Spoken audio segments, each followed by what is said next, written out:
తెలంగాణ విమోచన దినోత్సవం ఎందరో త్యాగాల ఫలితం. పీడిత వర్గాల ఆగ్రహం నుంచి పుట్టి శతఘ్ని.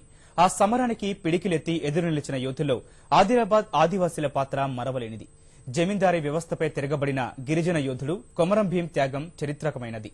ఆనాటి తెలంగాణ సాయుధ పోరాటానికి స్ఫూర్తినిచ్చిన ఆదిలాబాద్ ఆదివాసీ పోరాట జ్ఞాపకాలను ఓసారి గుర్తు చేసుకుందాం. ఆదిలాబాద్ అక్షర క్రమములో ముందున్న జిల్లా, ఉద్యమంలో ఊపిరులూదిన కిల్లా. నాటి సాయుధ తెలంగాణ పోరాటానికి పతాకగా నిలిచింది. అదే సమయంలో అమరత్వంతో కడుపు కోత అనుభవించింది. నాడు తెలంగాణలో వెట్టి చాకిరికి, దొరస్వామ్యానికి, నిజాం నిరంకుశత్వానికి ఆదిలాబాద్ జిల్లా పరిసర గిరిజనులు తీవ్రంగా బలయ్యారు. పీడన నుంచి ఆదివాసీలను విముక్తి చేసేందుకు కదం తొక్కిన గిరిజన రణనినాదం కొమరం భీం. రజాకార్ల ఆగడాలను ఎదిరించిన పోరుగడ్డ ఆదిలాబాద్. అప్పటి మహారాష్ట్రలో చీరోంచ, కిన్వట్, నాందేడ్లతో పాటు కుచిలాపూర్, ఆసిఫాబాద్ అడవులే యుద్ధక్షేత్రాలుగా ఆదివాసీ యోధులు నిజాంపై ఘీంకరించిందారు.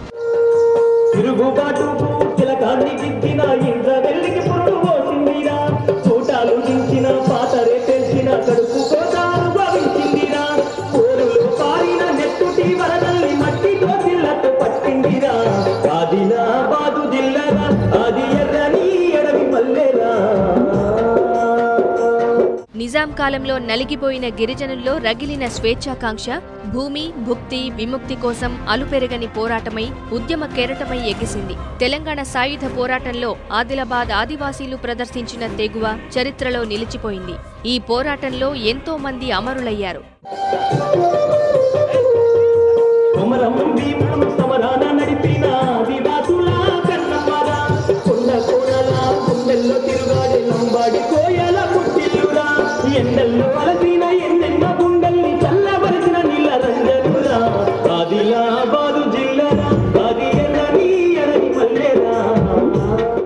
అప్పుడు నిజాం ప్రభు అంటే మా రాజ్యమే, మేమే రాజులం అనేటటువంటి భావన.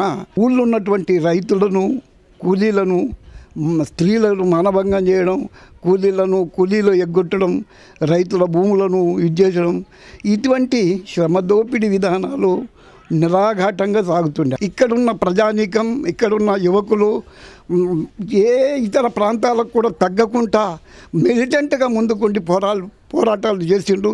చాలామంది తమ జీవితాలంతా చందరవందరైపోయినాయి, జైలు జీవితాలు అనుభవించారు.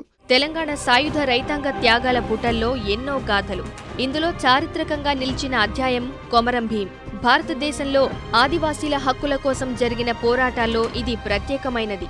ఆదివాసీలపై నిజాం నవాబు సాగించిన దోపిడీ, దౌర్జన్యాలను ప్రశ్నిస్తూ జల్ జంగిల్ జమీన్ నినాదంతో వీరోచితంగా పోరాడి ప్రాణాలర్పించాడు కొమరం భీం. 1928 నుంచి 1940 వరకు యుద్ధభేరి కొనసాగించిన కొమరం భీం నైజాం సర్కార్కి సింహస్వప్నంగా మారాడు.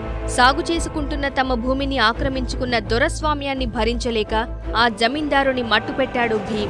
అక్కడి నుంచి ప్రారంభమైన అతని యుద్ధం తెలంగాణ సాయుధ పోరాటానికి స్ఫూర్తినిచ్చింది. పశువుల కాపర్లపై నిజాం విధించిన సుంకానికి వ్యతిరేకంగా గిరిజనులను ఒక్కతాటిపై నడిపించి ఉద్యమించాడు. నిజాం సైన్యాలకు వ్యతిరేకంగా గెరిల్లా పోరాటం సాగించాడు. 1940 సెప్టెంబర్ 1న జోడేఘాట్ అడవుల్లో కొమరం భీం స్థావరాన్ని ముట్టడించిన నిజాం సైన్యం కొమరం భీంని దొంగదెబ్బతీశాయి.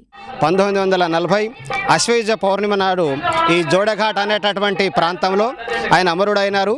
ఆయన మరణాంతం తర్వాత ఆంగ్ల ప్రభుత్వంలో ఉన్నప్పుడు హైమండార్ఫ్ని ఇక్కడ ప్రత్యేకంగా అధికారిగా పంపించి గిరిజనులలో, ఆదివాసులలో విప్లవం రావడానికి కారణం ఏంటిది, వాళ్ళు తిరగబడడానికి ఉన్నటువంటి పరిస్థితులు ఏంటిదనే సంపూర్ణ అధ్యయనం చేయడానికి హేమండార్ఫ్ గారిని ఇక్కడ పంపడం జరిగింది. ఆదిలాబాద్ జిల్లాలో ఉన్నటువంటి ఆదివాసుల యొక్క స్థితిగతులను 1940-45 ప్రాంతంలో ప్రపంచానికి మొత్తానికి ఆయన చాటి చెప్పాడు. కొమరం భీం అమరుడైన ఆ నినాదమే ఉప్పెనై నిజాం వ్యతిరేక పోరాటాన్ని నడిపించింది. ఆనాడు జల్ జంగల్ జమీన్ కొరకు పోరాటం చేసినటువంటి కొమరం భీం కావచ్చు, ఆనాడు కొండా లక్ష్మణ్ బాపూజీ గారు కావచ్చు. ఇవాళ ఆదిలాబాద్ జిల్లా అంటేనే ఉద్యమాల జిల్లా, ఉద్యమాల గడ్డ మీద ఆనాటి స్ఫూర్తితోటే ఇలా ఈ ఉద్యమాన్ని ఇంకా ముందుకెళ్ళడానికి ఇవాళ ఆదిలాబాద్ జిల్లా అగ్రగామిగా నిలిచింది. కొమరం భీం ఎప్పుడైతే మన మీద నమ్మి మాకు ఆదివాసులకు అప్పచెప్పినటువంటి ఏదైతే హక్కులు ఉన్నాయో హక్కులను కొనసాగిస్తాం.